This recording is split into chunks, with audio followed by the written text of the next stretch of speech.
Well, sorry for the technical wait. Yeah, if everybody could get their email address on that in case I need to get a hold of you for other arrangements for meetings, and there is a handout. So last time was completely introductory. We're going to start on the actual material today.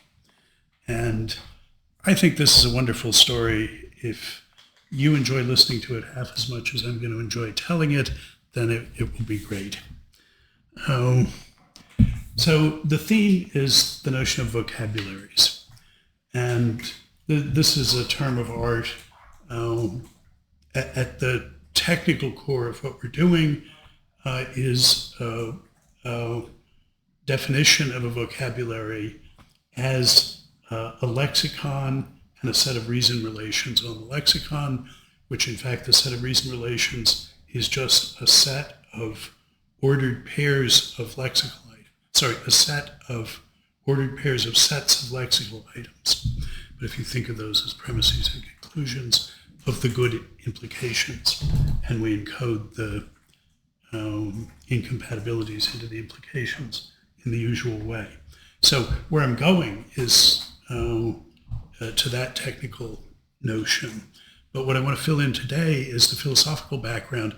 What is that supposed to be a spare representation of? Why is it sensible to call that a vocabulary?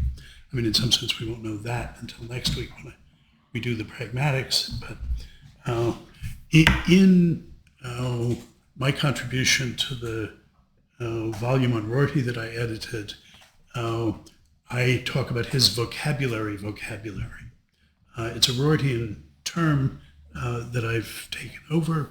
And let me start with a little bit of the background that led him to introduce it. So again, in Rorty's understanding of the linguistic turn, in his 1966 book, the big divide among philosophers, Anglophone philosophers of language, the big divide was between people who focused mostly on artificial languages and people who focused mostly on natural languages. And the tradition up to that point had been very heavily skewed toward the artificial languages. That was where philosophers worked. It's much less so now, I think. And Carnap was the big figure. Carnap saw the use of language as having two phases. First, you institute the meanings, and then you apply them. So you institute the meanings, you pick a language, you stipulate a set of meanings. And once you've got those meanings on board, then you can consult the world and see which sentences articulated using those meanings turn out to be true. And on that basis, you adopt a theory. So he's distinguishing between languages and theories.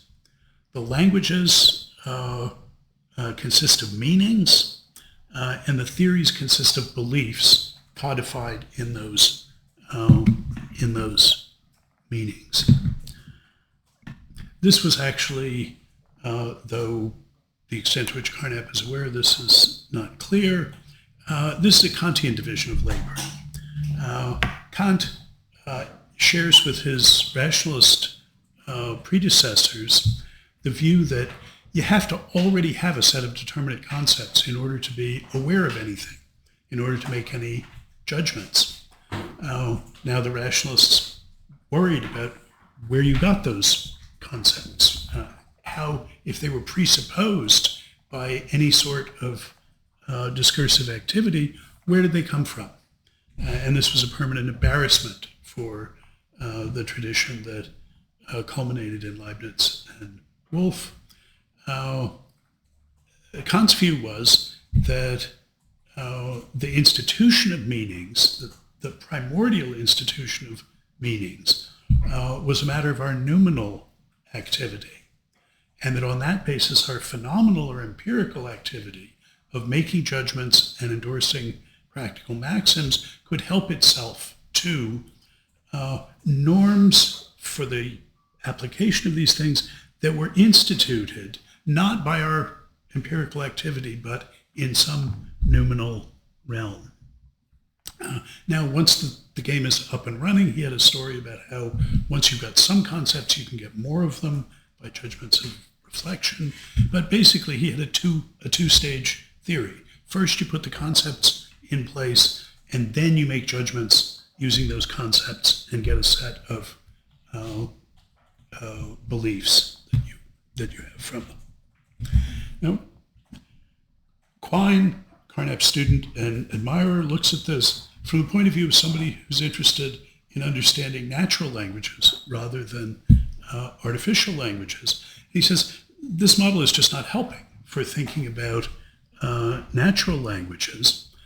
In natural languages, there's only one thing we do, at least at a suitable level of abstraction. We make claims and justify and challenge them. That is, we take things to be true or reject them as not true. That has to somehow, that obviously is the application of concepts or meanings. It's also all there is to institute them. There isn't anything else to make the noise toy mean toys than the way we use it. So there has to be some picture of the use of language according to which, by using it, we not only are applying concepts or meanings, but are also instituting them. And he argues that if this were an appropriate model, there should be some manifestation in the use of the expression of the difference between claims that were true in virtue of meaning and those that were true only in virtue of the way the world is, the analytic and the synthetic ones. And when he looks at the use of the language, he doesn't see any line that corresponds to that. We don't treat the candidates for being meaning constitutive connections among concepts practically any differently than we do the others, the ones that reflect empirical regularities. At most, there's a sort of more or less. It's sort of harder to give up the ones that are constitutive of meanings. And then he argues more constructively that meaning must at least determine inferential role. The meaning of a sentence must at least determine what it's evidence for, what it's evidence against, what it would follow from, what's incompatible with it, because those are fundamental features of the use of expressions, that we can use it to not just to say things, but to reason about them. But he says the inferential role of a sentence is not determined entirely by the meaning of the sentence. What follows from it depends on what other claims you're allowed to appeal to as auxiliary hypotheses or collateral premises in drawing those conclusions. That is, what follows from a claim depends not just on what you mean by it, but also on your background beliefs, what you're taking for granted as other beliefs from which you can extract the consequences. So he says, if you look at what we can see in the practice, people making claims and justifying them and challenging them and so on, those activities all depend not only on what you mean, but also on your collateral beliefs. So he concludes there isn't a language theory distinction or a meaning belief distinction. One of his images, he says, that there are no, in the lore of our fathers is gray on gray. There's some lighter and some darker threads in it, but there are no threads that are the pure white of convention or meaning or the pure black of empirical empirical significance. They're all shades of gray where both of those matter. This is picking up a theme that readers of the later Wittgenstein will appreciate, where he says that, strange as it may seem to say,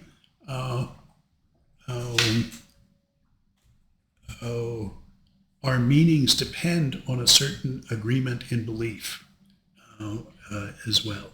And I think he's thinking of, at any rate, Quine's example of looking at Quine's strategy of looking at inferential roles is the sort of thing that Wittgenstein has in mind there. So Wittgenstein, too, doesn't have use for a notion of meaning. He doesn't suggest anything in between with language games. Quine no longer uses notions of meaning and belief. Rorty fills this gap and says, well, let's talk about vocabularies as the successor notion to a notion of languages or a notion of sets of belief, languages and theories. Now that we see that, talk about meanings and beliefs is talking about different aspects of one thing. Well, what is that one thing? Well, let's call them vocabularies. So Rorty's happy to talk about culinary vocabularies or nautical vocabularies that we used to talk about, boats,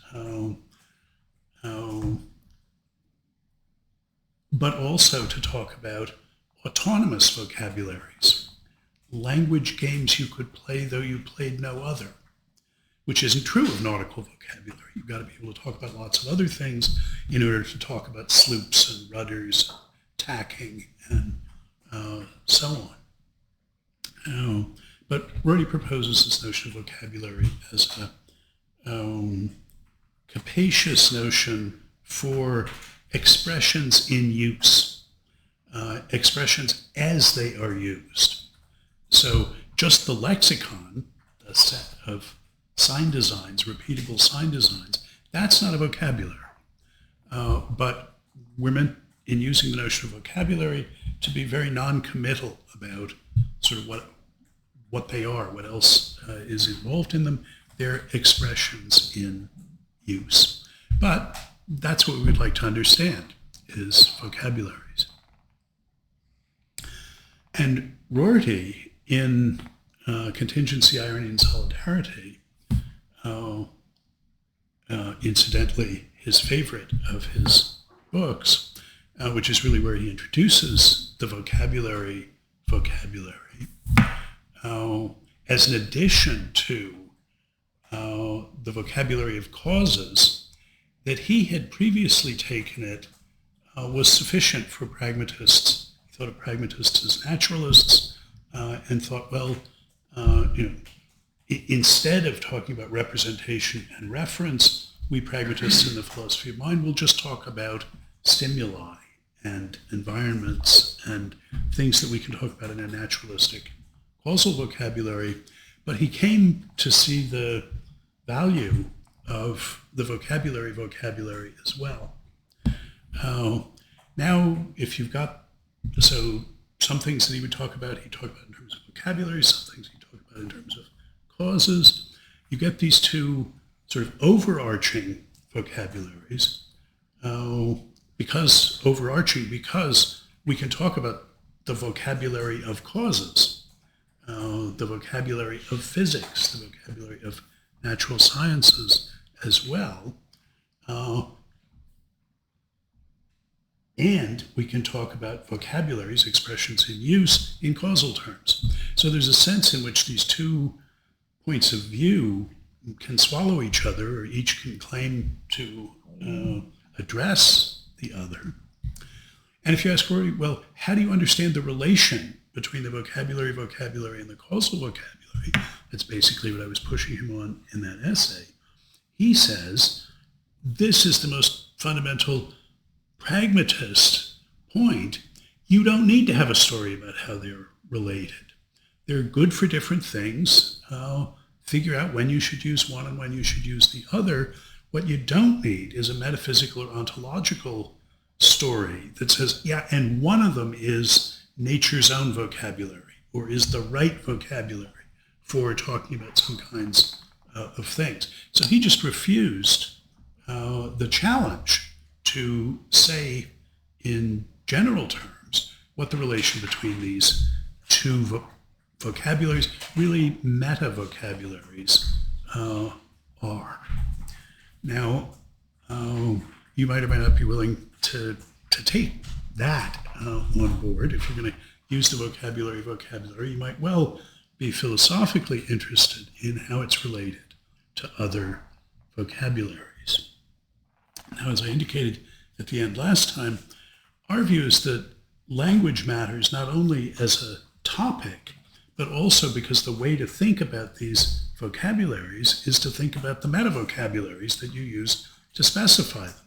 The meta-vocabulary in terms of which something gets counted as a vocabulary, or a causal vocabulary. And we're going to have something to say specifically about what it is to be a vocabulary. And we have our own meta-vocabulary for specifying what that is. It's in terms of reason relations. That's where we're going. But in contingency, irony, and solidarity, Rorty uses the notion of a vocabulary as the basis of one of the key innovations of that book, which is the notion of the power of redescription. So one of the things that's wonderful about that book, fairly recently I added the book to the website with a suggestion as to which chapter I think you should look at for Rorty doing wonderful things with this notion of redescription.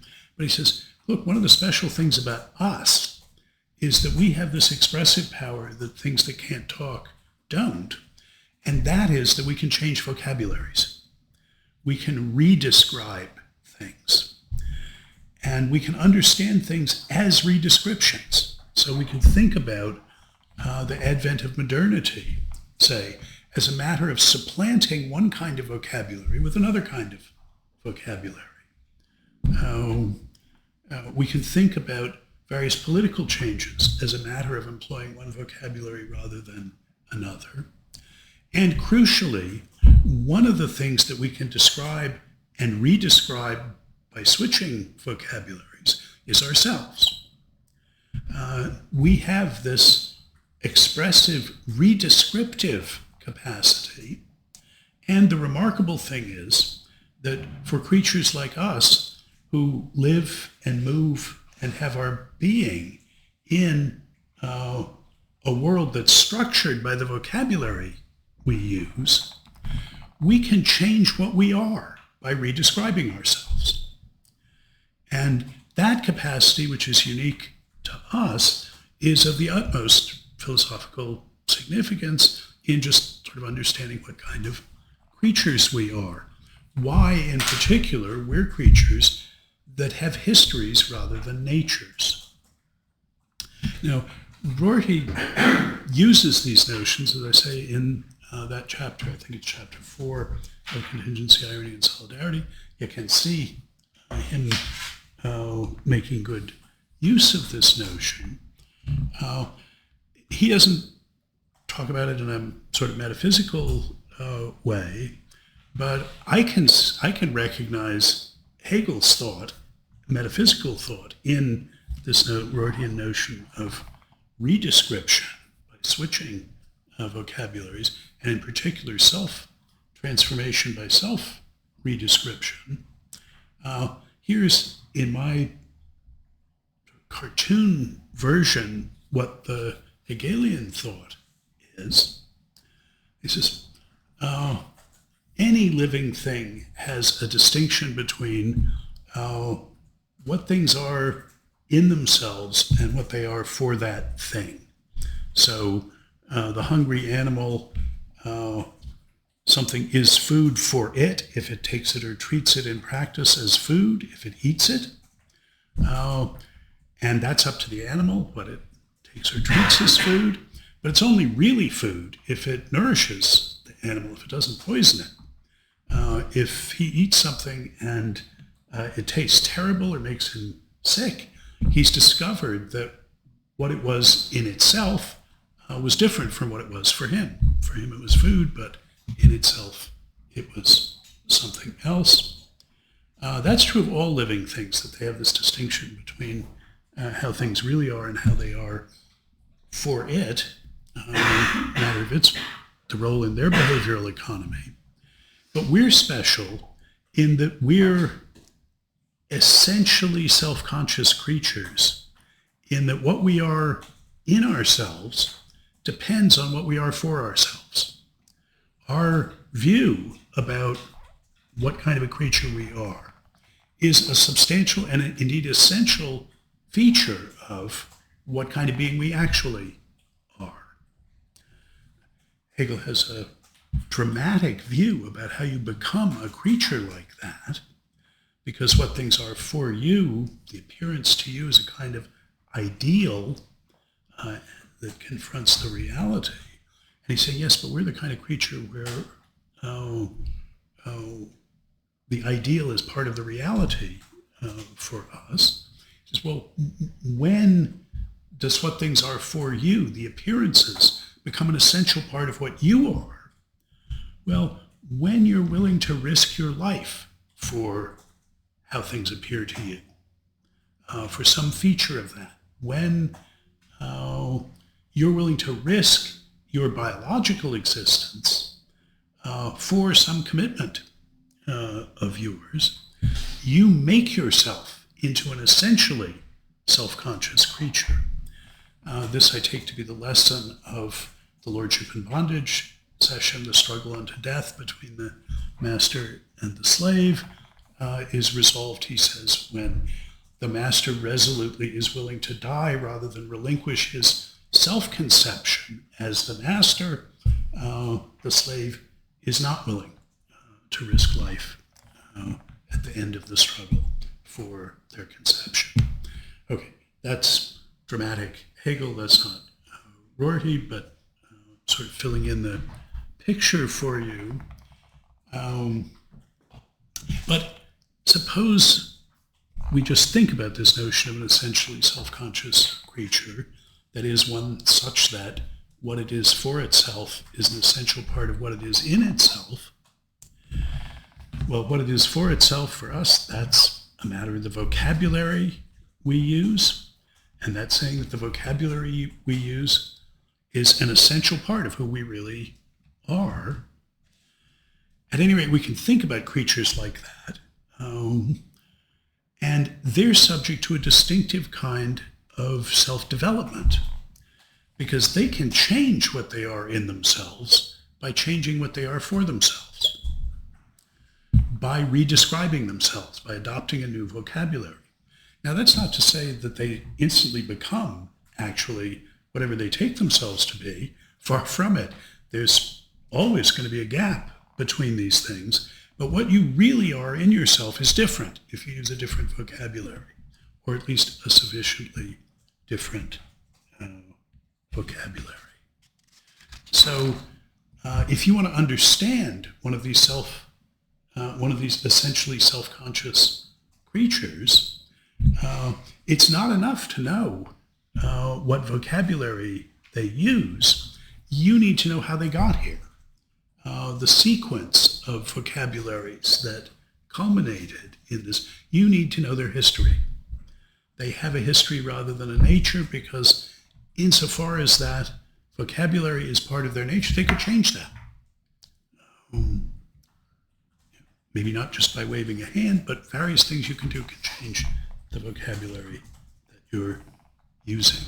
So the distinction between creatures with natures and creatures that have histories, that is between Natur and Geist and Hegel, can be thought of in terms of description and redescription. Here's a way of thinking about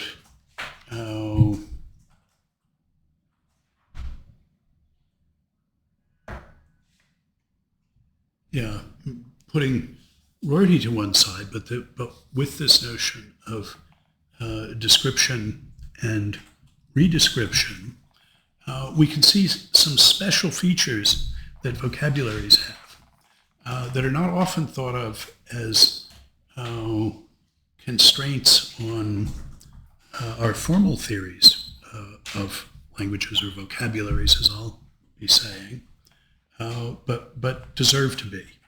Well, maybe this first one is often.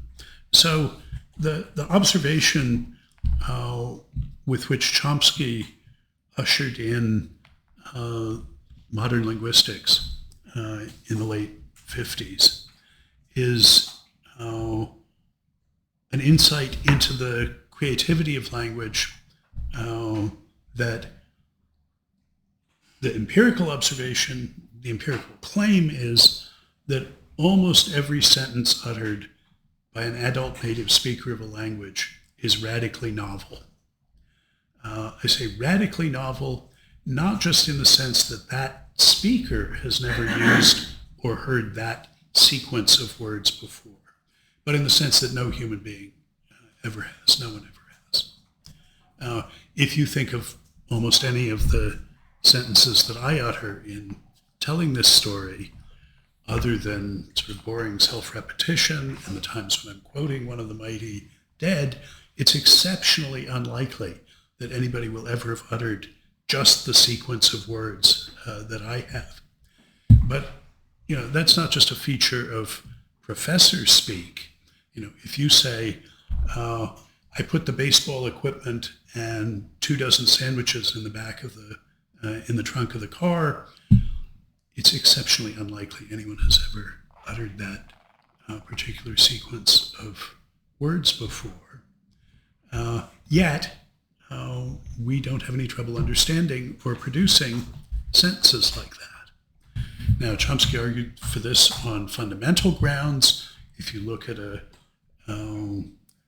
grammar for basic English, a vocabulary of 5,000 words, and a grammar that it's easy to come up with one that only generates English sentences.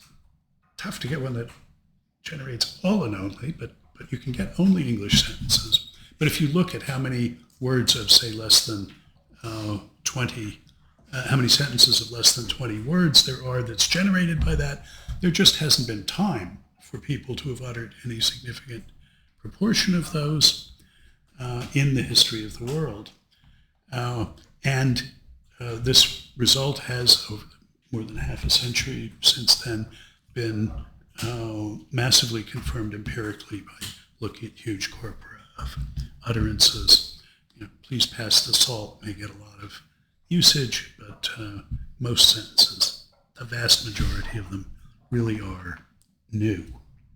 Now, that people for sure have taken as a constraint on thinking about language. It's an essential feature, or anyway, an important feature of vocabularies, that they can have this novelty. It shows some sort of compositionality must be involved, though I'll argue later on, not what people like Fodor or even Chomsky himself thought. That is, they have a narrower notion of what you need in order to explain that. But let me turn the crank. Let me take the argument one step further. Dewey, the great pragmatist, hero of Rorty inter alia, described language as the tool of tools. One of his pragmatist enterprises was to understand rationality in general on the model of instrumental rationality, means-end reasoning. This is what I'm trying to do. Here are the raw materials I have available. How can I deploy these to achieve this end? think of things as tools, as means to an end, well, then language is the tool of tools in the sense that it's the tool for producing more tools. That's the Deweyan image. No, it isn't. It's a fundamental mistake. And thinking about the Chomsky observation can help us see why it's a fundamental mistake. And it's a mistake that bears on evolutionary explanations of features of language, where one of the things Dewey liked about applying this instrumental model of intelligibility to language was it brings language in principle within a Darwinian, within the scope of a Darwinian explanation. But that Chomskyan observation means that when we acquire a vocabulary, when we, in the post-Chomskyan phrase, come into the language, he liked to talk about learning the language, and I think we've come to see that that's at least a loaded description of what happens. There's an ongoing social enterprise, and we come to be able to play a role in it that requires us to have certain capacities, indeed. But if we think about that transition coming into the language, it's not fundamentally a means to an end. To apply that model of intelligibility, you have to at least be able to specify the end independently of the particular means that you've got. So in the paradigm case, well, I need to attach these two boards to one another, and I can say what that is. So if I pick up one of them, the other one will come with it, and so on. I can say what attaching them is. And now I can think, so do I want to bolt them together? Do I want to nail them together? Do I want to glue them together? Tie them together? What do I want to do? Second, in principle, it must make sense for there to be multiple means to that end. That is, the notion of the end should not forbid its being achievable in more than one way. And neither of those is satisfied by the language. One thing you can, if you look at your dog or cat in the morning and say, well, how is it with you? They want something, you can tell they want something. Well, you maybe can't tell what they want, but one thing you can be sure is what they want is not to reform the international monetary system, because they don't have attitudes towards the international monetary system. You got to be able to talk, to interact with that. And when you realize that, you think, well, how many of the things I want are like that? You see that productive capacity, that creative capacity of language that Chomsky focuses on, tells us that language is, inter alia, a mechanism for producing new ends as candidates for us to commit ourselves to as something we want. Primarily what you get when you learn to talk is to want a whole lot of things that you couldn't want before, to have potential ends that you didn't have before. Language isn't a tool of tools, because if it's a tool for anything, it's for producing new ends. And that's something that in principle you can't understand on the model of intelligibility, of means and reasoning. And that's not just a point about language. There's a political significance to that point. Something like the overarching problem of political philosophy is, what could a justification look like of me surrendering freedom to the state or to some institution?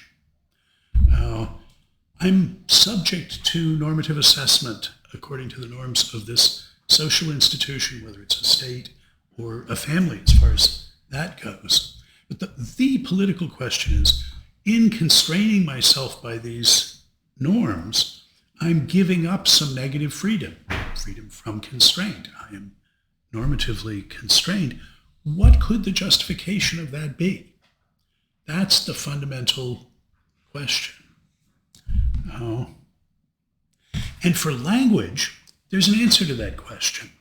If we're thinking about subjecting yourself to the norms of speaking a language, easy to forget about them in your native language, but speak a language you're not entirely at home in, and what's most obvious to you is all these norms, which, well, I don't quite know the edge of this one. How do you decline this word? Do people really say this? Is this the correct way to do this? You're massively normatively constrained if you're uttering well-formed and appropriate sentences in a natural language. What's the justification for constraining yourself like that? Well, it's the bonanza of positive freedom that you get from that. Not freedom from constraint, but the freedom to do things that you couldn't do before, like aim at reforming the international monetary system. Your constraint, the constraint you subject yourself to by learning a language, is paid off in a bonanza of positive expressive freedom. That's not a phenomenon that's intelligible on the model of instrumental rationality. And one of Hegel's fundamental ideas is that that should be a paradigm for political justification, for the justification of a political institution, is that everything else, in particular the state, the overarching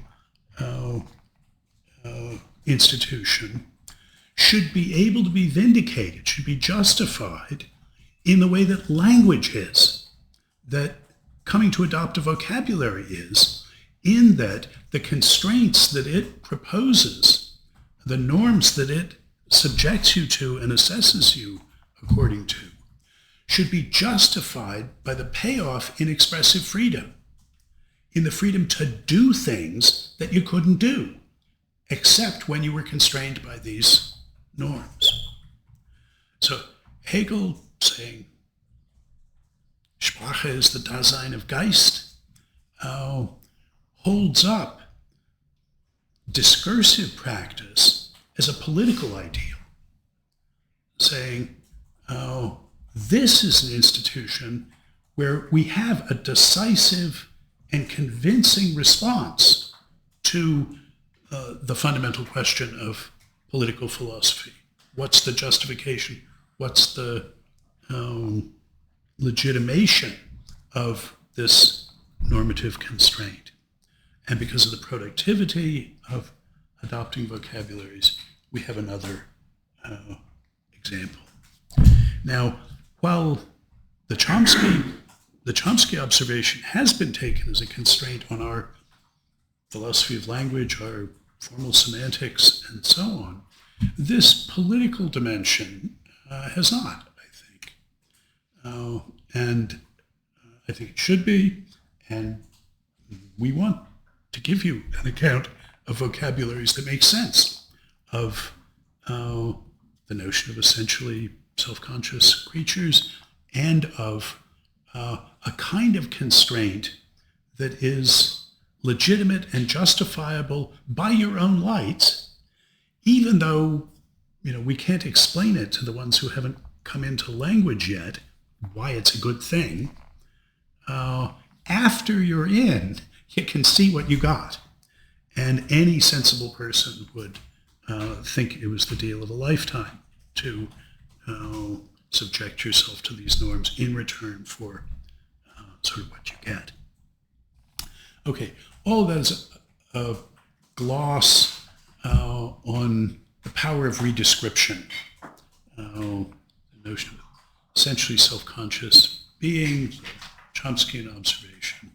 Sort of all of this is part of the connotation, I guess I want to say, of description, and so vocabularies.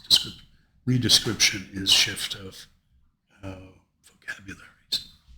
So there's a target notion of vocabulary that has rich connections to issues of philosophical significance outside of narrow philosophy of language.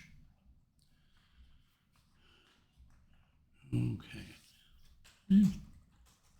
Questions or comments about that? I hesitate to ask because it opens up into the whole wide world. But each of these stories I've told at more length elsewhere. If you're interested, I can point you to them.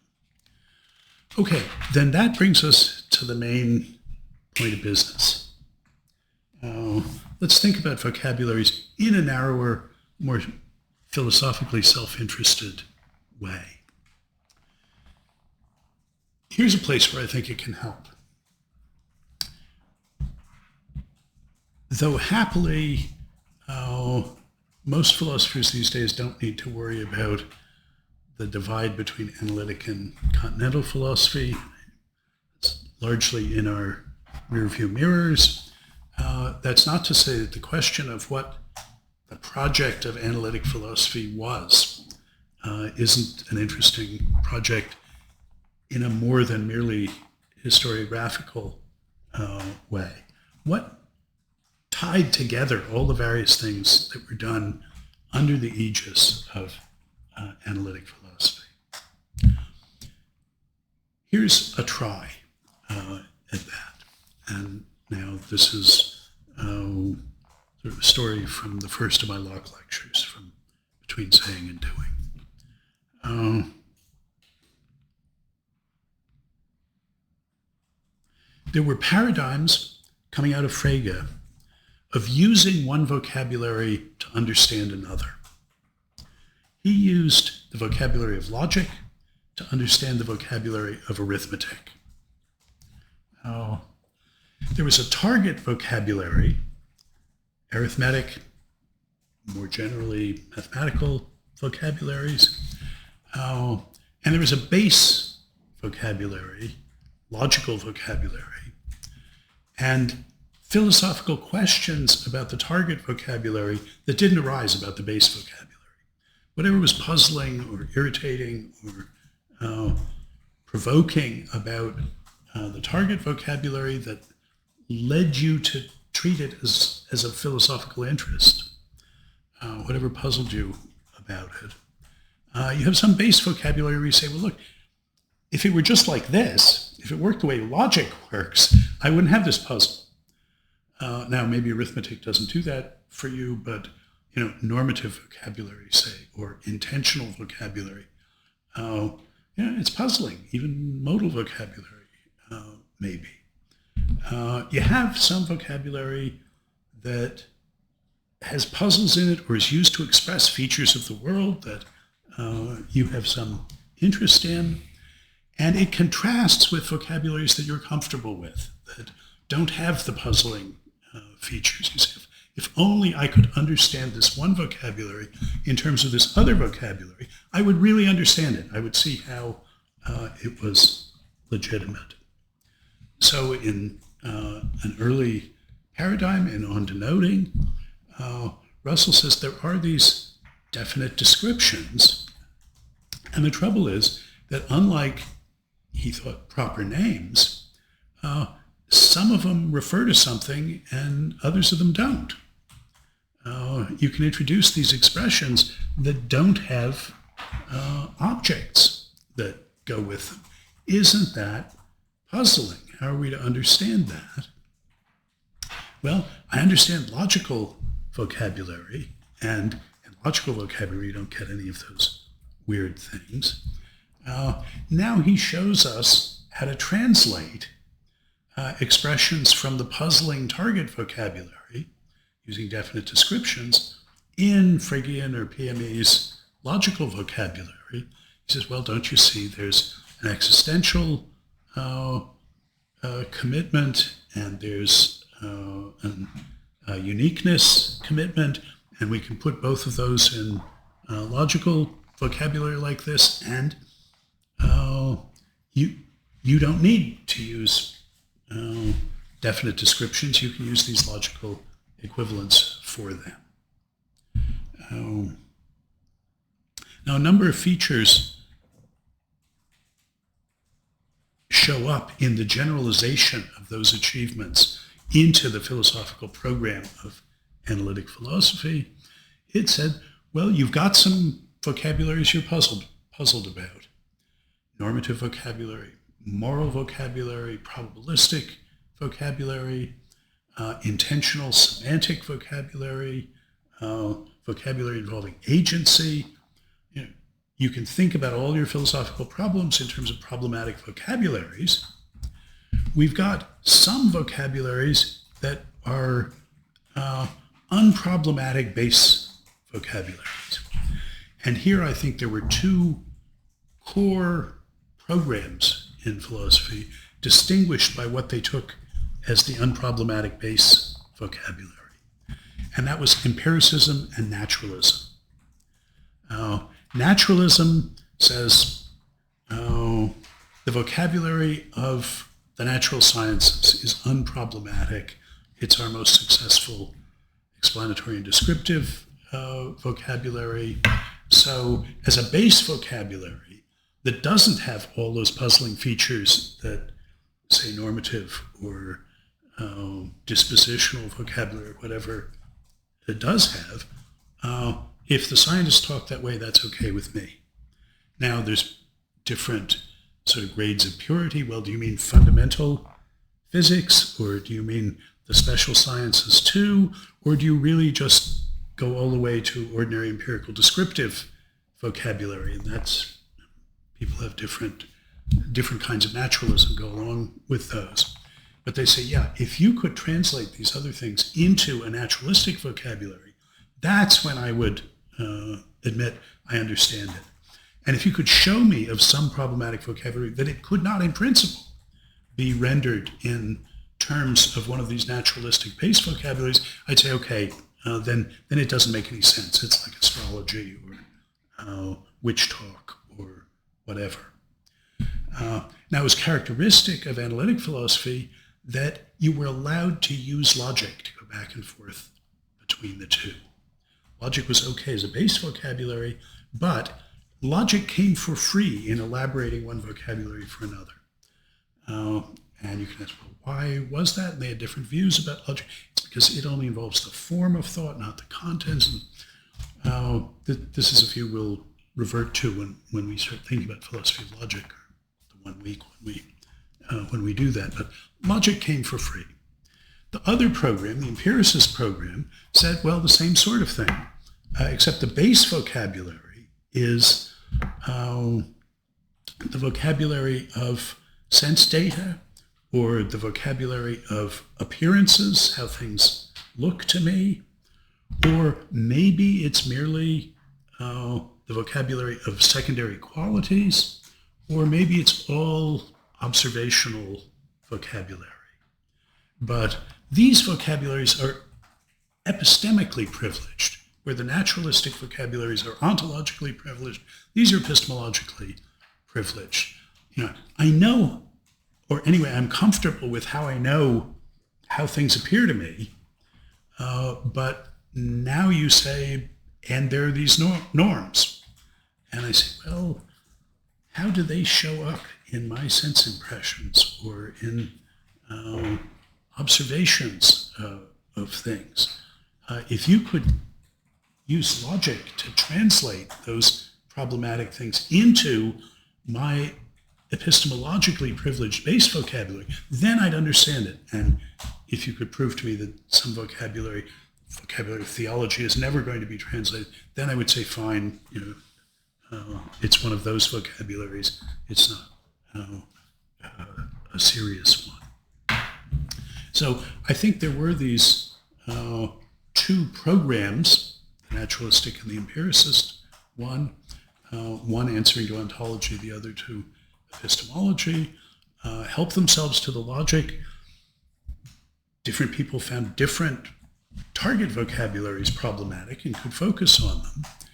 And I've been saying translate the one into the other. Well, there's dozens of candidates for what the relationship is that logic is supposed to establish between these things. Is it translation? Would it be good enough if it were co-reference? Or that the claim over here is true if and only if the claim over here is true? Various sorts of reduction. Carnap ended up distinguishing 5 different grades of conceptual reduction.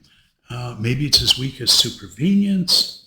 The one we're particularly going to focus on a couple of weeks from now is, well, can we find the truth makers of expressions in the problematic vocabulary? Can we logically elaborate statements in the base vocabulary to settle what the truth and false makers of these expressions are? So variation in exactly what the relationship is, but still you're supposed to make the problematic vocabulary intelligible by using logic to exhibit a certain relation to an unproblematic base vocabulary, whether it's unproblematic ontologically or epistemologically. Okay, that's a huge hand-wavy sort of way of thinking about the last 150 years in Anglophone philosophy, but I'm claiming practically everything fits in there. It's elastic enough for that. That's thinking about philosophers as concerned principally about relations between vocabularies. And I think that's not a bad way to think about what we're doing. Now, one of the things we ought to learn is a cautionary tale from where analytic philosophy got pursuing its project, is that you better be especially aware and critical about what it is that led you to distinguish invidiously between the target vocabulary and the base vocabulary. What made the base vocabulary unproblematic in a way that the target vocabulary was problematic? Because what we've seen, particularly on the empiricist side, is the base vocabularies aren't autonomous. They aren't, the vocabulary of appearances is not a language game you could play, though you played no other. That's the argument of the first half of empiricism and philosophy of mind. McDowell would urge us to be very careful about thinking the privileges of scientific vocabulary in thinking about various other vocabularies. He finds the rationale for those privilegings, for that disparaging of some of these other vocabularies, he finds that to be problematic. Okay, insofar as at least a genus of what philosophers are doing is thinking about relations between vocabularies, we should be interested in conceptual tools for thinking about relations between vocabularies. Analytic philosophy seized on logic as establishing as itself a vocabulary that could let us mediate between these. But what did we want to have done? What relations between vocabularies are we really after here? And one of those relations between vocabularies is the relation between a vocabulary and a meta-vocabulary for it. A vocabulary that, in the loosest terms, lets us talk about or say something about that base vocabulary. And that's the specific relation that I want to talk about today, is the meta-vocabulary relation.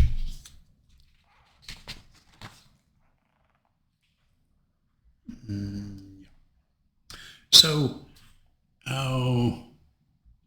in the 30s, the notion of syntactic meta-languages, I'm just going to say meta-vocabularies, after a while it won't irritate you so much, that's the aim. Carnap, in his 1934 Logical Syntax of Language, his great book, Englished in 37, hugely influential, translates everything into a syntactic meta-vocabulary. He sees philosophical questions as meta-conceptual questions, and in the logical syntax of language, offers a translation into a perspicuous syntactic meta-language of various problematic philosophical moves. One of the things that he treated as a problematic vocabulary was semantic vocabulary. And this is partly downstream from the Tractatus, which had claimed that, this claim doesn't appear in it, but here's the thought that exercised the Vienna Circle coming out of it, that what a fact and a statement of the fact have in common, in virtue of which the one pictures the other and is a statement of it, isn't something you can say. It's only something that can be shown.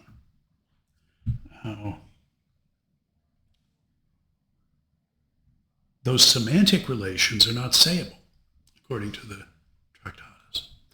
Well, then how do we understand them?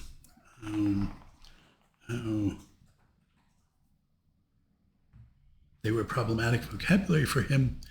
In 36, he hears at the Vienna Circle Tarski's theory of truth, and a model theory introduced to make sense, using a logical vocabulary, to make sense of semantic notions. So by the early 40s, Carnap is working in a semantic meta-vocabulary rather than just a syntactic one, because he could see, basically everybody could see, that as heroic as the logical syntax of language was as an enterprise, the syntactic meta-vocabulary just was not expressively powerful enough to do what he was demanding of it. And he'd shown great ingenuity in doing what he did, but you could only go so far.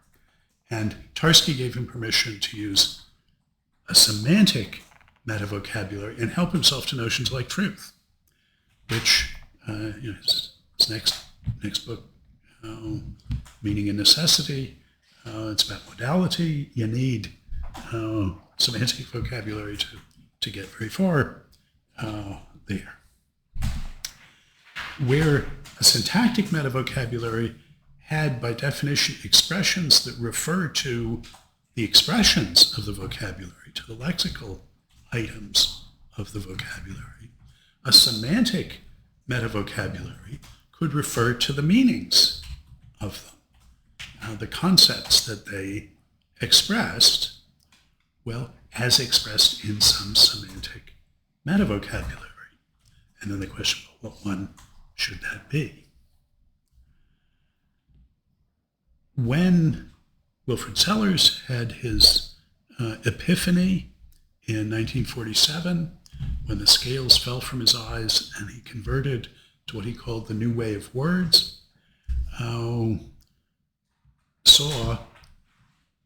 my reading of his epiphany is that he saw that Carnap's understanding of meta-linguistic concepts was a reinvention, a redescription, let me say, of Kant's notion of categories. When Sellars saw that, he said, yes, this is the way to go. But he thought we needed a further step. We'd taken a step beyond syntactic meta-vocabularies to semantic ones. We needed to take a step further to pragmatic meta-vocabularies that let us talk about what you're doing when you use expressions. So last time I talked about the relation between these two traditions in the philosophy of language, one of which we could see doing semantics, the other doing pragmatics. And I claimed we could think about those in terms of the different kinds of meta-vocabulary, semantic meta-vocabulary and pragmatic meta-vocabulary. Sellars really invented this notion, and it was sort of its time. Somebody else would have had he not. Pragmatic metavocabulary that lets us say what you have to do in order to use an expression as having the meaning that it does. Now, maybe we can do that with individual abilities, or maybe we have to talk about social practices, so what we all have to do. But still, that's the idea. We had people studying meaning, people studying use. Well, the metavocabularies of use are pragmatic metavocabularies. So what I want to do is a deep dive on the notion of pragmatic metavocabulary. What is it? And I claim these have been very impoverished, the candidate pragmatic metavocabularies that we've had, even though pragmatics is in linguistics a thriving field, but there hasn't been the sort of thought about what a pragmatic metavocabulary is that I want to contribute to by my remarks and the rest of our time. One thing is we need a notion of metavocabulary that isn't tied down to what the reference of expressions are. The original Carnap and Tarski notion said, well, something is a metavocabulary if it has expressions in it that refer to linguistic expressions or things in the vicinity, meanings, uses, whatever. But we're going to need a notion that's broader than that, that includes those. Maybe the pragmatic metavocabulary we have doesn't have singular terms in it, or maybe they behave differently. What can we say about this notion of being a metavocabulary in the case of pragmatic metavocabularies if we don't help ourselves to that representational semantics of the metavocabulary that says, well, we look at what the expressions refer to. Maybe that's just, in the end, we're going to look at the reason relations, the implications and incompatibilities in the one vocabulary and in the other in order to say this is a metavocabulary for this. But that's where we're going. So here's a theoretical move in thinking about a pragmatic metavocabulary. It's a simple move. It's saying to understand two vocabularies as standing in this relation, we should think about two relations between them. We should decompose the notion of a pragmatic metavocabulary into two separate parts. Because we want a pragmatic metavocabulary to have the expressive power to let us say what you have to do in order to be using expressions with the meanings they have, deploying a vocabulary, I'll say. Well, then we need a language that can specify practices or abilities. That is, we need a language that is, as I'll say, VP sufficient to specify a set of practices or abilities. The VP is the vocabulary is related to a set of practices. Now, I'm going to say practices or abilities to just be non-committal on whether it's something we all do, a practice, or something each of us has to be able to do as a speaker or a hearer. But you got to, whatever that is, you've got to be able to specify it in the metavocabulary.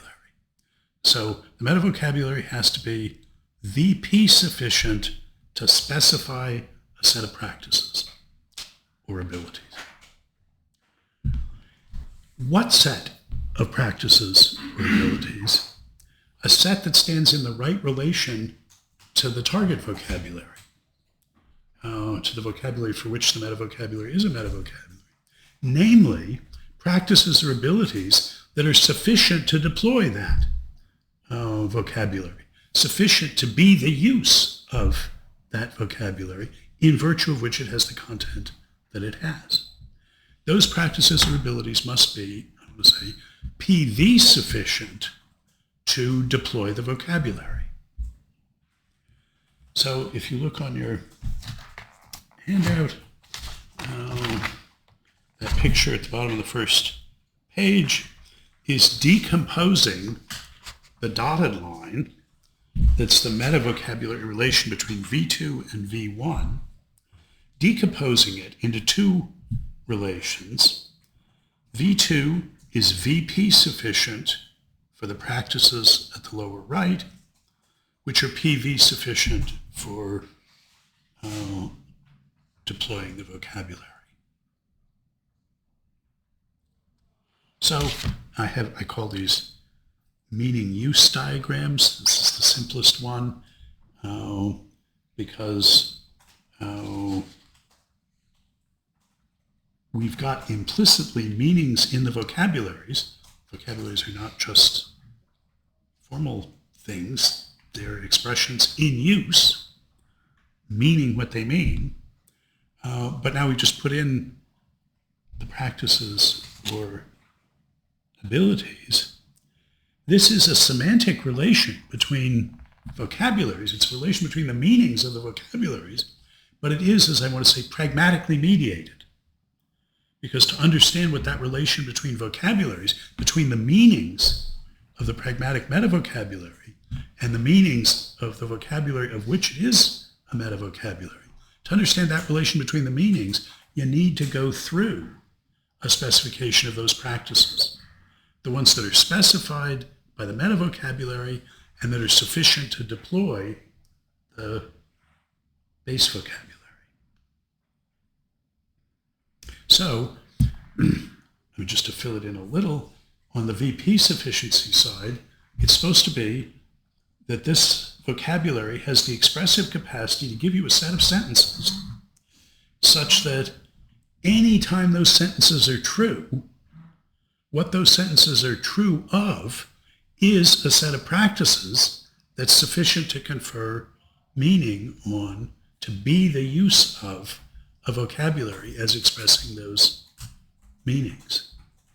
And again, anytime you have this set of practices or abilities, engaging in those practices or exercising those abilities has to be using vocabulary one, using those expressions with the meanings that they actually have.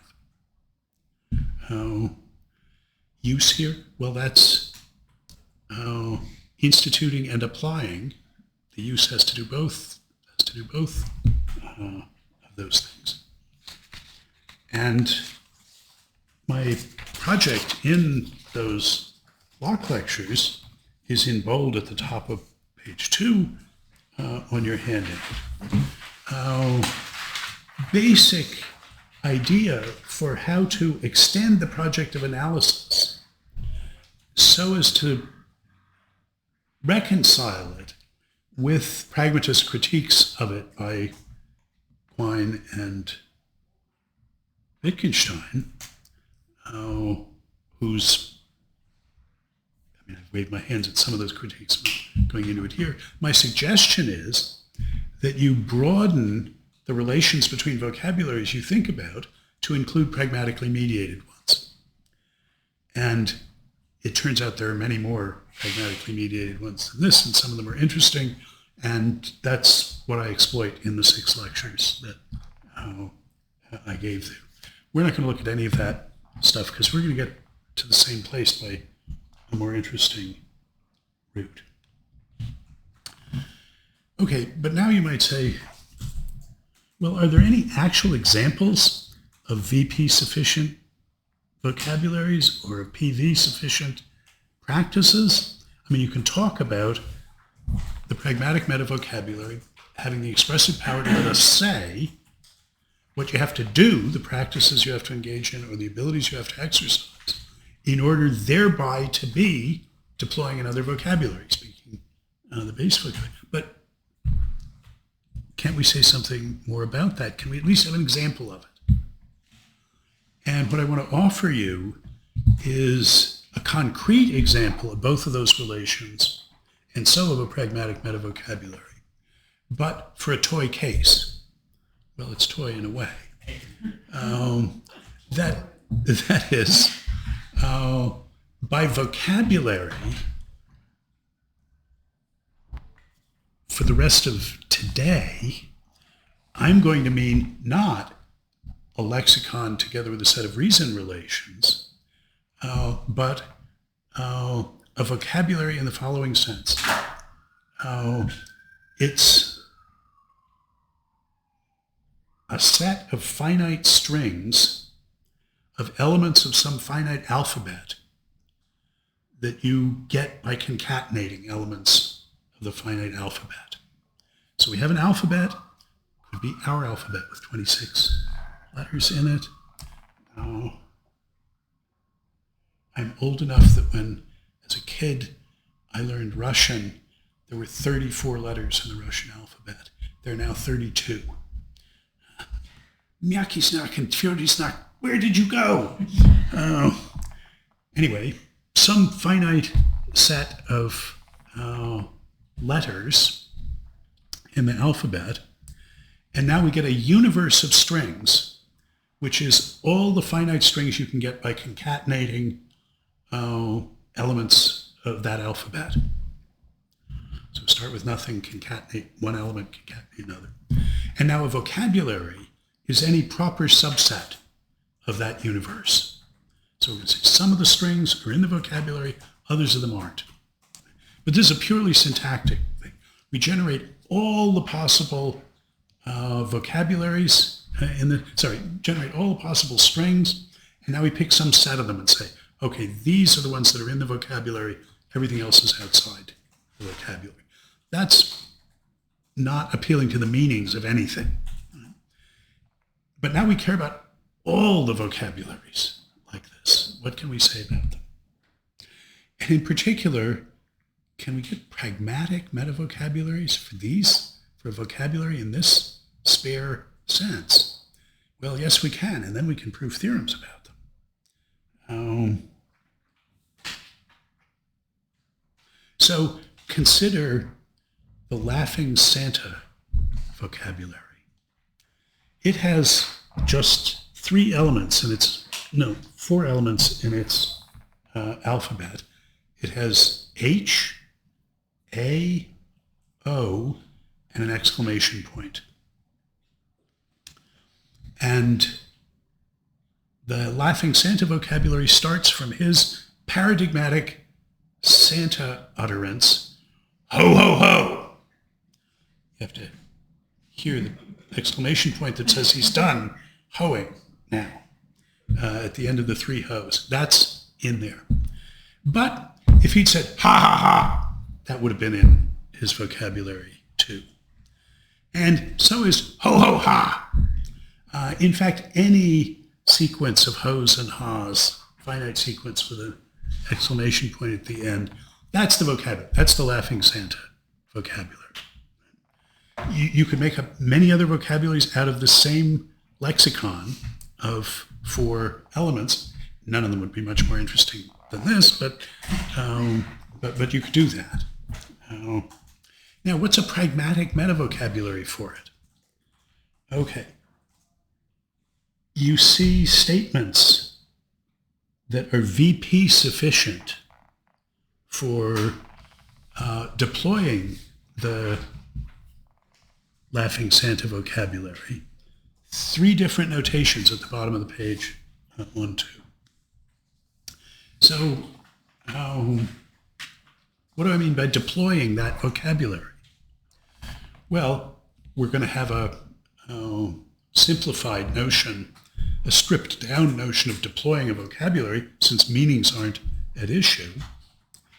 What we want is a device that can read and write that vocabulary. And by read it, I mean, if you give it a finite string, it will tell you whether or not that's in the Laughing Santa vocabulary. It'll either end with a yes or a no. And it can do that. You can give it any non-Santa thing, and it'll say no to it. You can give it anything that is in the Santa vocabulary, it'll say yes. That's reading the Santa vocabulary. It's discriminating of any string you're given. Is it in the vocabulary or is it not? Writing it starts off and spits out a finite string from the alphabet, and it produces only strings that are in the Laughing Santa alphabet, and it can produce any of them. In some sense, if you let it run long enough, it would produce all of them. Okay, so we want a pragmatic meta-vocabulary that will specify, well, I'll call it an automaton that can read or write the Laughing Santa vocabulary. So look at the first one. It's a finite state automaton. It has 4 states. 1, 2, 3, and 4. 1 and 4 are the initial state and the final state. When you write these things, the convention is the initial state is a square and the final one is a circle. Fill them in. And there's accessibility relations between these, but let me walk you through, I mean, it's obvious enough, but let's just walk through it writing an element from, well, let's read first. Let's read first. So we feed it in a string. It starts in state 1. If the first element of the string is an H, it changes to state 2, I should say. So this automaton has got the following primitive abilities. It can, in the same attenuated sense of read and write, it can read and write all the alphabetic elements. So all the elements in it can produce an H on command. There's a button you can push and it'll produce an H. So it can read or write. Recognize if you give it one of these, its H light will light up if it's the reader rather than the writer.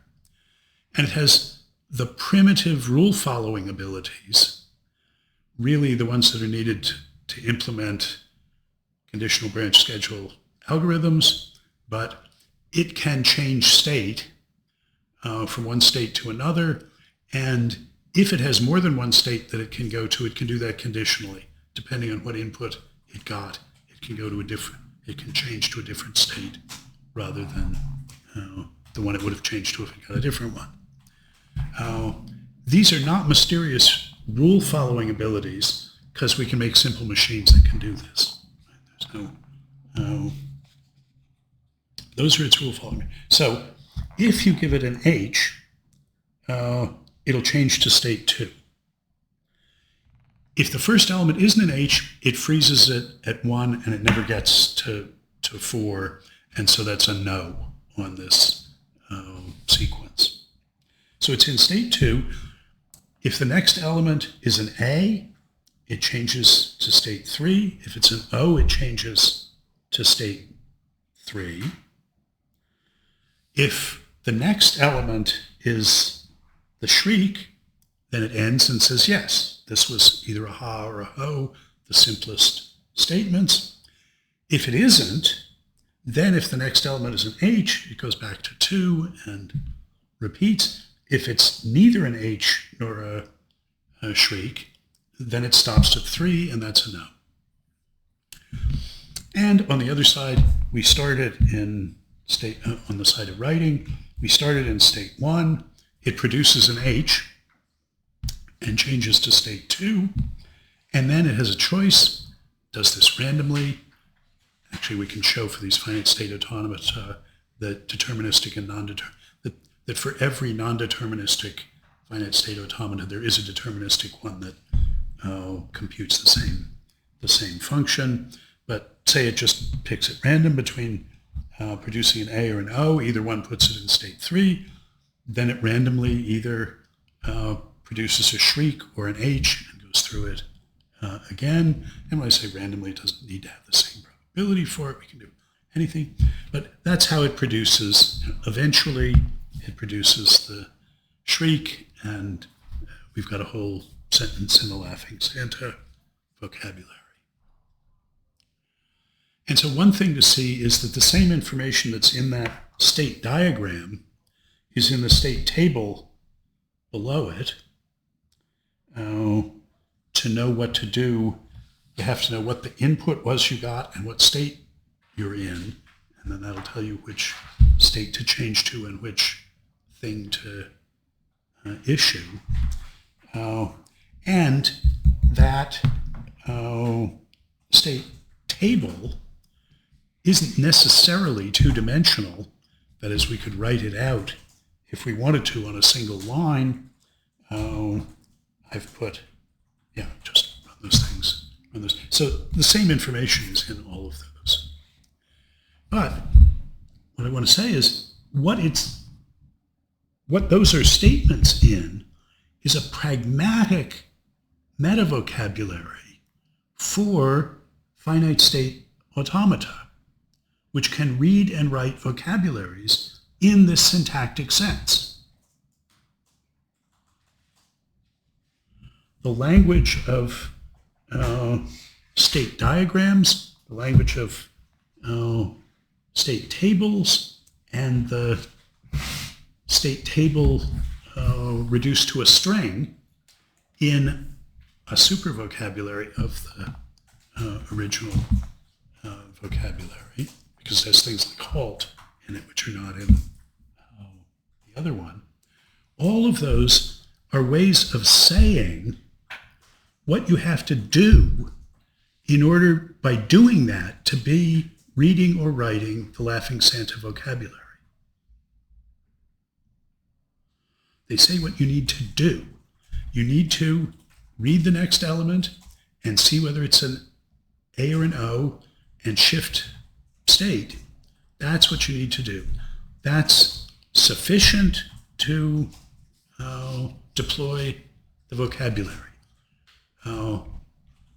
Such an automaton, one that can do that, is PV sufficient to deploy the Laughing Santa vocabulary in the sense of reading it or writing it, depending on just which way we set it up.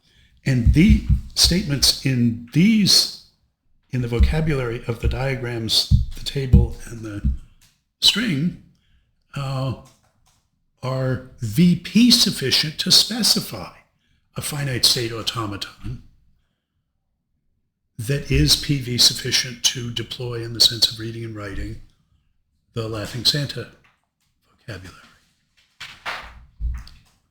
So we've got a live example of a pragmatic meta-vocabulary for this, maybe not intrinsically very interesting, syntactic notion of a vocabulary. So we've got a test bench where we can study things. Now, let me stop there for the moment. You sort of see how this works? Are there questions at the surface level? I picked the simplest vocabulary I could do. Okay. Well, what can we do with this test bench, with this example? Well, it turns out that for vocabulary deploying automata, there's a well-established, mathematically precise hierarchy of different expressive powers that they have. Some pragmatic meta-vocabularies are expressively more powerful than others. Some automata, specifiable by those more powerful meta-vocabularies, can read and write more vocabularies. So I think the first thing to see is a vocabulary that nothing like the Laughing Santa automaton could read and write. So Laughing Santa automata and things like that, any finite number of repetitions of ha's and ho's, it can get. But suppose what we want is our vocabulary is a subvocabulary of the Laughing Santa vocabulary. It's all ha's and ho's, but it consists of a finite number n of ho's followed by exactly that number of ha's. So the simplest one would be ho ha, and then ho ho ha ha, ho ho ha ha. A finite state automaton cannot in principle compute that vocabulary. It can't count. Well, it can't count to more than the states it has. The only way a finite state automaton has of keeping track of any information is by being in one state rather than another. But a finite state automaton, by definition, has some finite number of states. It's defined by having that number of states. And whatever it is, some of this ha to the n, ho to the n, ha to the n vocabulary, well, if n is larger than the number of states that the automaton has, it can't do it. You're going to program it to count the ha's, but you're going to have no state to shift to when you get past the number of states you've got. And if that's smaller than n, you're stuck. So you need a more powerful kind of automaton. You need one that has some memory. A push-down stack, where it can put something and take it back. Put something else on top of that. So a push-down stack is the simplest thing to add. If you do add that, then you move from a regular language to a context-free language. Now, this Chomsky hierarchy lines up kinds of vocabulary with kinds of grammars with the kind of automaton that can compute them.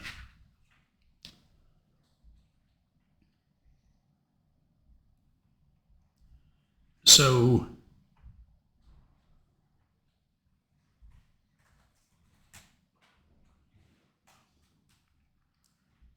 I don't know, you don't really need to understand the difference between these grammars, but if you're interested, you can look at them.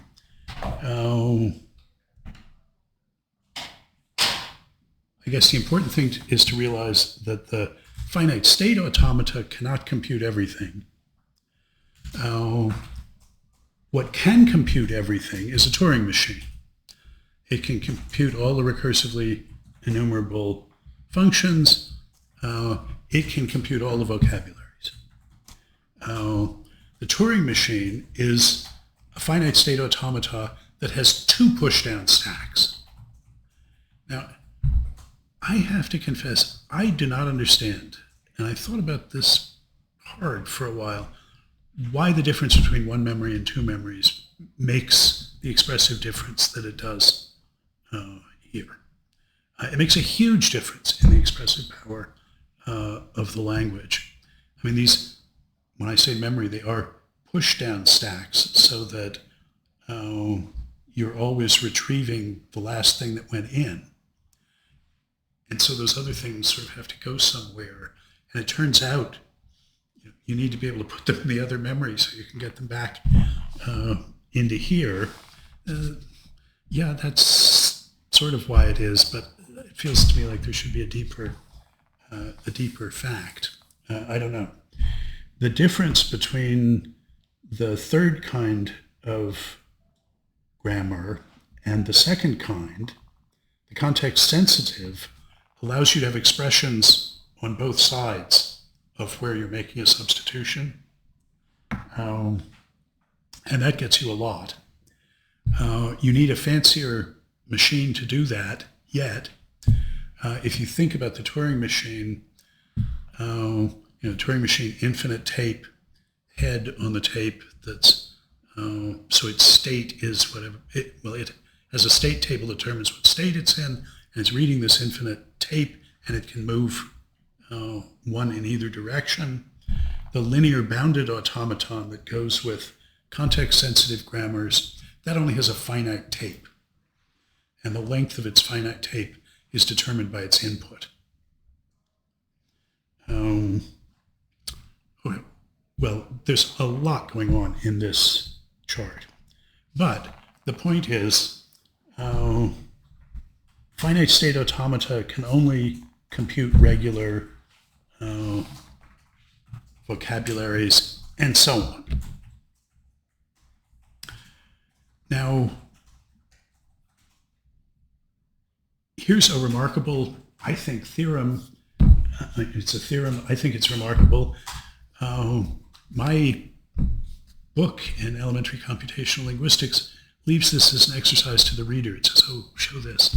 I say, no, this is a transformative result. It's pragmatic, expressive bootstrapping. If we're talking about semantic metavocabularies, Paradigm is the Tarskian ones, he showed, as part of introducing them, that in principle, the metavocabulary has to be expressively more powerful than the vocabulary it's a metavocabulary for.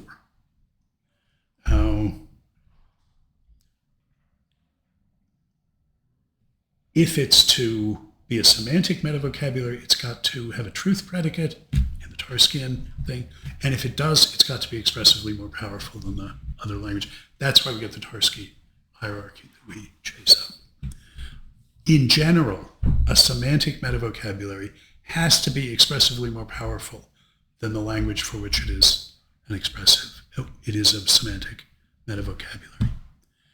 That is not true for pragmatic metavocabularies. Pragmatic metavocabularies can be weaker expressively than the vocabulary that they're adequate pragmatic metavocabularies for. In particular, if you look at the bottom of page 4, a Turing machine automaton, which is PV sufficient to calculate any recursively enumerable vocabulary, it can be specified entirely in a context-free vocabulary. Indeed, most computer languages are context-free languages. There's some fiddles. Those of you who really know this stuff will say, well, they're really context-sensitive. You can write computer programs that can specify Turing machines that are context-free, but it's way more convenient for real computer languages to use context-sensitive vocabularies to specify them. But you can, in principle, do it with a context-free grammar. And this is actually important in writing compilers for the computer language, that if you can keep it to context-free or at most context-sensitive, that makes the compiling of it vastly easier than if it were recursively enumerable. So the fact of the matter is that you can specify any Turing machine in a context-free vocabulary, that is, in a vocabulary that can be deployed by a push-down automaton. So there's a sense in which you could get by with push-down automata. You'd use them to deploy a context-free language, and it to specify the Turing machine, which can then do the rest of it. Now, in a way, this isn't that surprising, and this is, I think, why they typically will mention this fact, but not emphasize it. If you think about what the context-free vocabulary is doing to the Turing machine, well, it's instructing it to do something that the push-down automaton that's sufficient to deploy it can't do. Store something on your second stack, Well, that's like a coach who can tell the athlete what to do but can't do it himself. No, at the end you have to kick your leg a little bit. Well, show me, coach. No, I haven't been able to lift my leg like that. It's in a way not surprising that you can describe what you need to do, even though you couldn't yourself do it. On the other hand, it's important that this iron relation on the side of semantic metavocabularies, that the semantic metavocabularies have to be greater in expressive power than the vocabularies for which they are metavocabularies. And that's not true at all of pragmatic metavocabularies. And we can prove that it's not so in this toy case of the pragmatic metavocabulary. I mean, I'll point out also that the notion of a metavocabulary as requiring expressions that refer to expressions in the other vocabulary, that's really not what's going on here. We have a broader model than that we got to in three pieces. We started with the attenuated notion of a vocabulary, but attenuated but well-defined, that corresponds to a notion of what it is to deploy that vocabulary, read it and write it, just discriminate what's in it and what's not. Very basic practical abilities, but they're going to be part of whatever we have. And then the theoretical move, the decomposition of the notion of saying in the metavocabulary what you need to do, the practices you need to engage in, that are PV sufficient to deploy the vocabulary in this attenuated sense. And there the move was to say, oh, well, let's look at automata, because they have very basic abilities, and we can talk about what they can do in a precise and complete sort of way. We understand them very well.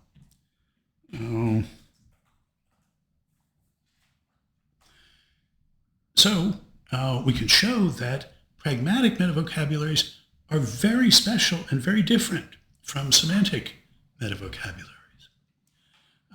So if it's possible to build semantic relations between vocabularies that have intervening steps that are these meaning-use relations, PV sufficiency and VP sufficiency, and as I say, you can actually build to the sky more complicated, pragmatically mediated semantic relations.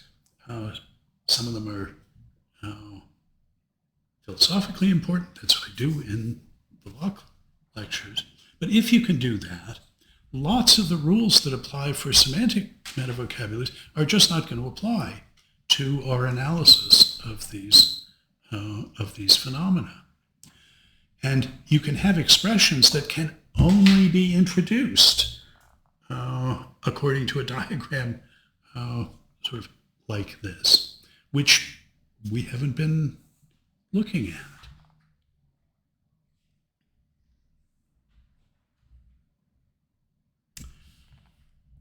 Okay, well, that's rather a lot, but I wanted to get sort of to the end of that before we started talking about it. Yeah, John. So when we have the left example and more generally this resolves that you can specify the abilities correlated to machines in context-free vocabularies. That sounds like what that result establishes that there exist languages that can specify their own syntax or something like this. We're looking at syntax. But it seems like it's a different result to say that there are languages which can specify their own reason relations. It is. Okay. So the next thing we want to do is move up to an only slightly more complicated notion of a vocabulary. As I said, vocabulary here is just really a partition of the universe generated by, finitely generated by some alphabet. It's just, we've got the ones that are in and the ones that are out. We're going to say, well, now by vocabulary we mean, well, we've got a lexicon. It doesn't come, it's sort of like the alphabet that we're generating things from there.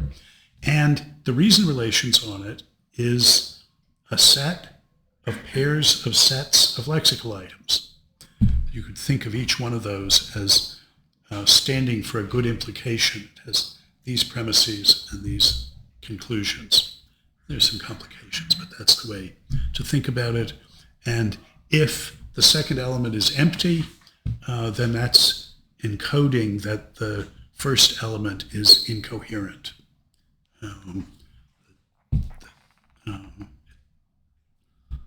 That's what we can derive incompatibility of its subsets from that. So this is still a pretty simple relational structure that we're talking about. Well, now the question becomes, what practices are PV sufficient to be using the lexical items as standing in those reason relations?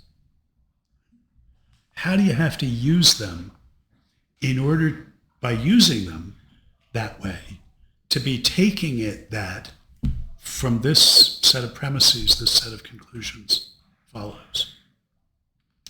And for that, we need to do some pragmatic thinking, right? We need to think about how implication and incompatibility or incoherence material relate to the actual use of the language. And that's what I want to give us an account of next time, so that we can sort of move on from there. But we need that notion of PV sufficiency in order to worry about what's VP sufficient to specify that. What vocabulary could we specify those practices or attitudes? It's going to be practices, and so I'll just say that. At least for the reason relations, it's got to be.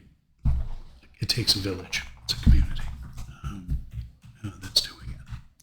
So the strategy is to try and do for that slightly but not terribly more complicated notion of a vocabulary what I just whizzed through for this very simple, sort of simplest notion of a vocabulary. There's going to be more than just reading and writing these things. You have to tell more. Oh yeah, that's a well-formed sentence of the vocabulary, or it isn't. You got to do a lot more than that to say this one implies the other, and in particular to do that in a language that doesn't have logical vocabulary in it. So you can't just say, oh, if this, then this, because we want to introduce the logical vocabulary later on as articulate, making explicit those reason relations. So, the strategy is to do this for that more complicated notion, but we're going to need a much fancier story corresponding to the story about reading and writing as what deploying the vocabulary consists in. And here we had a ready-made, in finite state automata theory, we had a ready-made vocabulary that was VP sufficient for specifying those read and write abilities.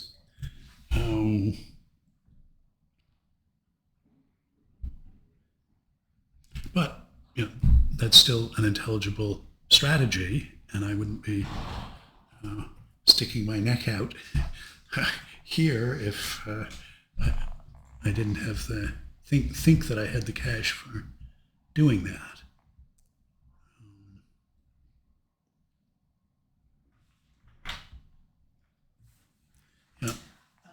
So I just had a question about the scope of this pragmatically mediated relation thing. So I completely understand the idea that the model of using a semantic meta-vocabulary is, in some sense, not worth pursuing given its failures. But there are certain. It strikes me that there are certain instances in which talking in terms of semantic relations between a semantic meta-vocabulary and a base vocabulary have been successful. Like, take your favorite one, right? Lewis and how to define theoretical terms or something like that, right? Ramification, etc. Is the idea here that what we should be thinking of is instead an alternative, namely the pragmatic meta-vocabulary, and we should in some sense jettison that even though in some instances that's been successful? Or is the idea that the pragmatic meta-vocabulary can in some sense give a story or sort of underpin the success of the semantic meta-vocabulary by saying something like, oh, we thought this was just a sort of an undecomposable semantic relation between these vocabularies, but it is in fact a pragmatically mediated relation that we're dealing with? Okay, really good question. And, I think people have, with the wisdom of hindsight, we can see people splitting on this. So, when Wittgenstein says things like, don't look to the meaning, look to the use, he's saying, do it all in a pragmatic meta-vocabulary. Just specify the use. Don't, in particular, postulate unobservables, meanings, contents, semantically relevant what's-itses. Don't postulate those in order to try and explain the proprieties of use. The only sentence that occurs verbatim, both in the Tractatus and in the Investigations, is philosophy is not one of the natural sciences. And he, like Sellers, identified the natural sciences with the method of postulating unobservables. He was definitely saying, no, do it all in the pragmatics and a pragmatic meta-vocabulary. And when Sellers introduced the notion, he seems to have had that thought. Certainly that's the way Rorty thought about pragmatism, is this is going to sweep away that representational semantic picture that has dominated us since Descartes developed up here. And I always found this unattractive, verging on unacceptable, precisely because I was so entranced with what had been done by possible world semantics, and its latest incarnation is the truth-making framework. No, what we think is let 100 flowers blossom in meta-vocabularies. There are good semantic meta-vocabularies, like the truth-maker ones, and there are good pragmatic meta-vocabularies. Let's look at the relation between these vocabularies, which, because some of them are pragmatic meta-vocabularies, has to be a pragmatically mediated relation between them.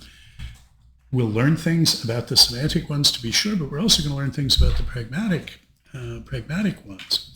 I mean, in the near course in this term, we're going to do the pragmatics next week, and then do the relation between pragmatic and semantic meta-vocabularies the following week. That's the story that I tell in short course in the essay Attuned Beyond Us Yet Ourselves, but it's sort of the punchline of chapter 4 of the book. We think that you should multiply these meta-vocabularies. Indeed, the semantic and the pragmatic are going to take meta-vocabularies are going to take their place as paired, offering explanations of reason relations. The pragmatic meta-vocabulary explains what it is for one thing to imply the other in terms of how we need to treat the sentences in order to take them. Well, that's to treat this one as a good reason for the other. I mean, we'll need to be able to say more than that, but it's going to talk about what it is to take or treat these things as implying one another, to what it is for that norm that this follows from that to be in play, whereas the semantic explanation is going to be, no, the reason this implies that is because every fusion of states that make true all of the premises is with any state that makes false any of the conclusions is an impossible state. So it's going to give a metaphysical explanation of why the reason relations are as they are. The pragmatic one is going to explain why they are as they are in terms of how we use them to make them mean that. They're extrinsic explanations because each of them appeals to something other than the reason relations themselves, to the truth makers and false makers, or to the practices of some community. But we'll see that there are also intrinsic meta-vocabularies for reason relations. Logical, you can introduce logic to codify these things without looking outside the reason relations that you have. And our preferred non-representational semantic meta-vocabulary for expressing conceptual contents, the implication space semantics, again, it only needs the reason relations. And we think that you understand all of these meta-vocabularies best when you understand them in their relation to each other, and that at the end of the day, what reason relations are is what can have all four of these kinds of meta-vocabularies for it. That can have semantic and pragmatic that are related by this isomorphism, and have the logical and the implication space that are related to each of the semantic and pragmatic in just the way they are. Reason relations is what all those arrows point to. So that's sort of where we're going. But it definitely is an irenic, pluralistic, wanting to get a view from the perspective provided by each of these kinds of meta-vocabulary. That's the...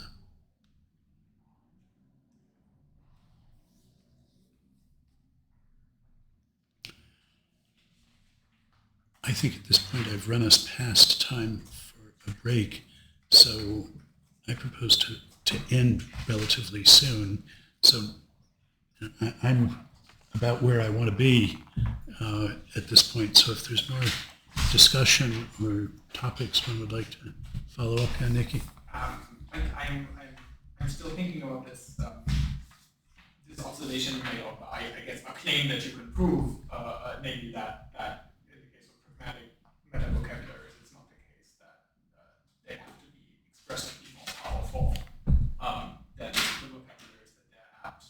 Pragmatic meta-vocabularies. I mean, I only claim to be able to prove that for this notion Right. of vocabulary, but it's... I'm really interested in thinking about how this shakes out in like slightly or maybe unfathomably more complicated ordinary vocabularies, like take an umpire at in your favorite sports game. They have a vocabulary. Let's say now in order to deploy that vocabulary, we can talk about the social practices that they have to be able to engage in, like, for instance, the ability, or like they have to be able to engage in the practice of issuing certain predictive speech acts, and exercitive speech acts, I guess. Now, I've told you this, and I've used the pragmatic meta-vocabulary to tell you this, but what sort of entity, what sort of speaker could deploy that pragmatic meta-vocabulary? And now I'm kind of hitting a wall. It doesn't strike me as like a relation, like these two speakers, the one, the agent that has the abilities to deploy the umpire vocabulary compared to the agent that has the ability to employ the pragmatic meta-vocabulary for the umpire, for the abilities of the umpire. They just seem to be like in different sorts of businesses. One is an umpire. One is someone who's competent at deploying the vocabulary of speech act theory, say. Is this a problem we hit when we Well- try to talk about ordinary vocabularies like that? I mean, we're not always going to be able to talk about relative expressive powers. Right. I mean, that's the thing. Yeah. You need a specific notion. So Tarski has the notion. Can you formulate all the T sentences in it, for instance? Here we have can it read and write the vocabularies, and it turns out we can get. I mean, this Chomsky hierarchy. I mean, it's old hat now. They pretty much figured it out by the end of the 60s, though there are still unsolved puzzles about some of the mathematics. But, it's surprising. I don't think people would have conjectured that there was this Chomsky hierarchy, that these things lined up in this way. But it gives us a very definite and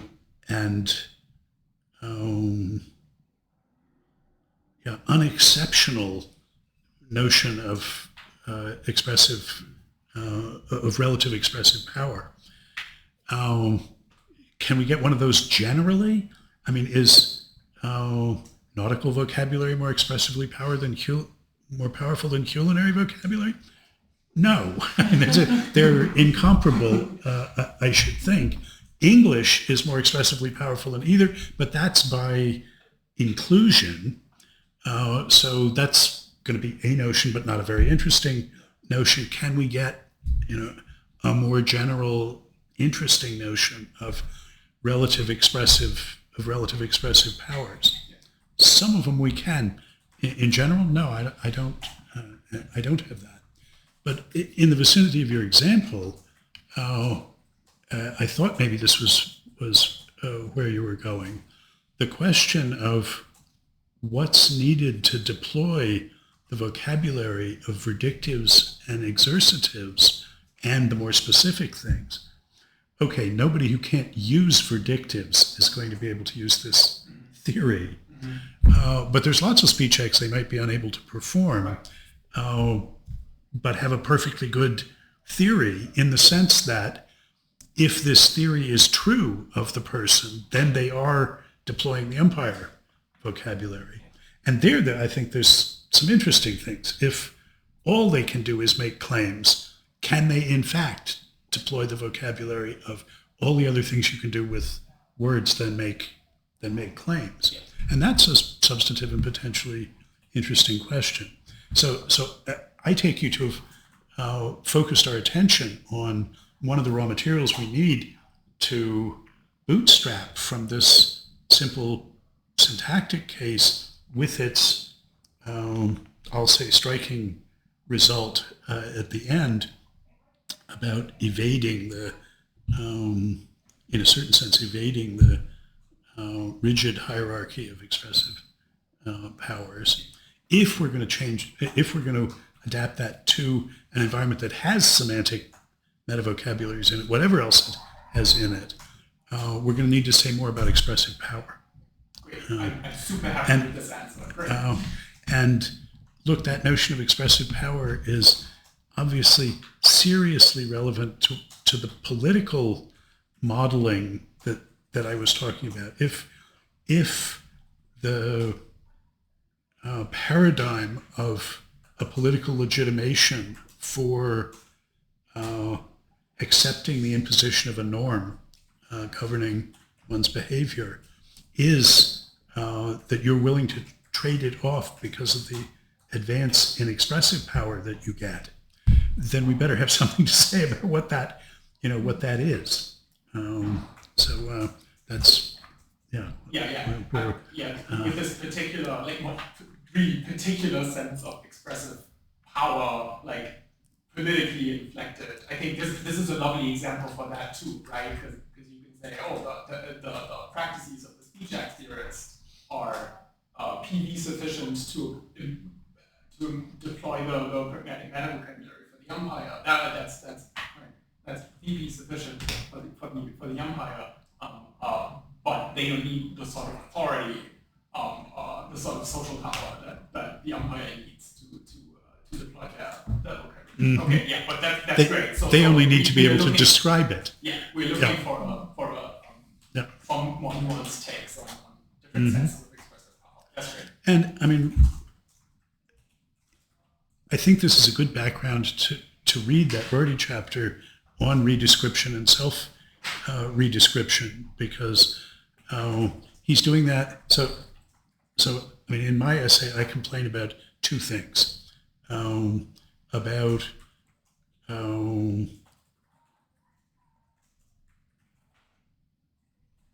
him not having reconciled the two vocabularies, the vocabulary, and the causal and naturalistic vocabulary.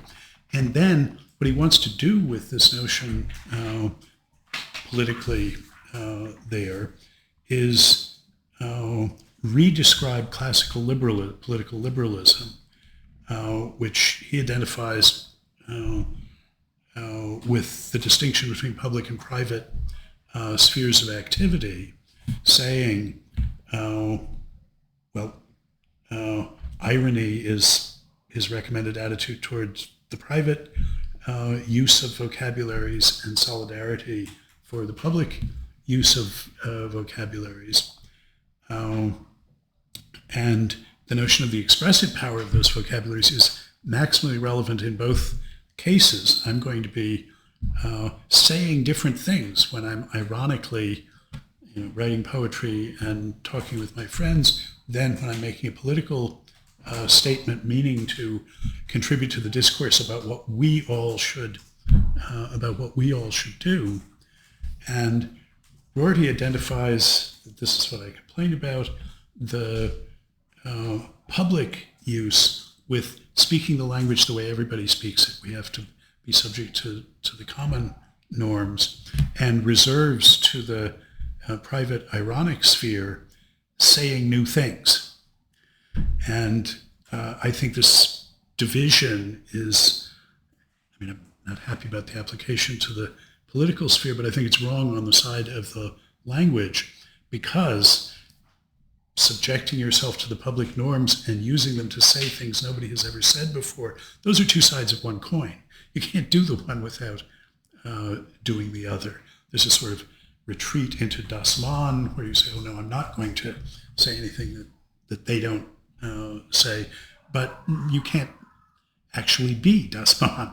Heidegger just thought it was a temptation, not that people actually vanished into that.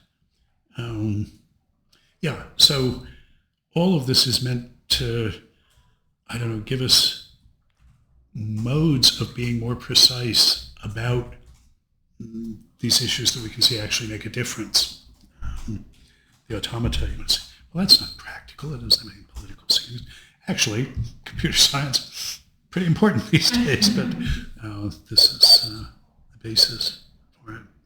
And I should say, this finite state automata stuff is what anybody who did philosophy of mind in the 70s needed to learn, because Turing machine functionalism was what Putnam was pushing. You needed to think about all these things. Any graduate student could have told you all this stuff. Now, why would you bother with it? Well, actually, it does make some difference. But in my view, what plays the role in the contemporary intellectual community, high culture, that those three columns of the Chomsky hierarchy that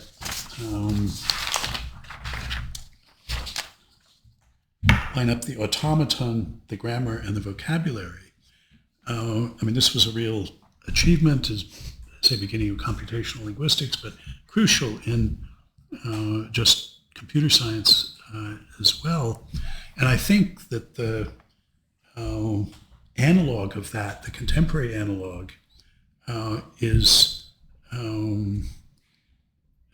computational Trinitarianism, which generalizes from the Curry-Lambeck isomorphism that tells us that proofs and functions and programs are all the same thing, or all have the same program, that there's a systematic way of turning any proof in intuitionistic logic into a program, and any program into the can be mapped with the function that it computes. So that was a connecting logic proofs and functions with automata. And the third leg of the computational Trinitarian tripod is category theory. That there's a category that picks exactly these structures out. And so category theory, computer science, and logic are lined up in this principle. Well, computational Trinitarianism is the view that what they're about is it, the thing we're all after. Now, we're not going to have to go, this is as far down that road as we're going to have to go to do our stuff, talk about the logic portion of it, but not about the category theoretic. Okay. I should have mentioned that I added to the website for this week an announcement of a conference that Dax is actually the organizer of, but that is in Montreal next week. Yeah, 13th and 14th. Is it? But that's about this book and Inkervatian Schlöder's book on inferentialist expressivism, by which they mean something different than what I mean by it, and Patrick Girard's recent book on logic. So these three 2024 books. And I pass it on because, well, I think it's interesting. There will be people, including Ulf and Ryan Simonelli and other members of our group, talking about this stuff and in an accessible way, but also comparing and contrasting it with these other recent, take my word for it, good books. And it would be worth sort of zooming in on these lectures as a way into these three books, because I think they are good books. They're bleeding edge stuff.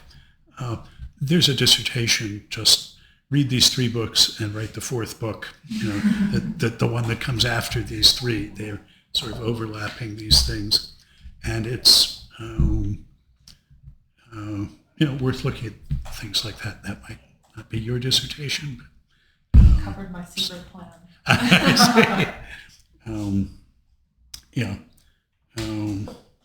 Well, and watch out for that. I mean, I said last week that I'd been worried sort of forever about these two traditions in the philosophy of language, the logistical, semantic, formal tradition and the anthropological, social, practical tradition. On my website, if you drill down, you can find my dissertation, and the very first paragraph of it says, look, there's this thing we've got to learn. I really have been worrying about it for 50 years. What I was warning was, and whatever your dissertation is about, how is it going to look 50 years later? Will you still be worried about that topic? Is that a good thing or a bad thing? Okay. The pragmatic meta-vocabulary that I'll present next week basically is presented in the first chapter of the book, of this book. And it's an adaptation of, a fairly serious adaptation of the one I present in chapter 1 of Making It Explicit, which you don't need to look at if you don't want to. You see the latest version of it. But the idea is pragmatics next week, semantics and the relation between them the following week, then put logic into the mix. Then substructurality and then logic. Okay, well, be well then. See you next week. And again, the conference is next week, Friday and Saturday. It's 9 to 5, but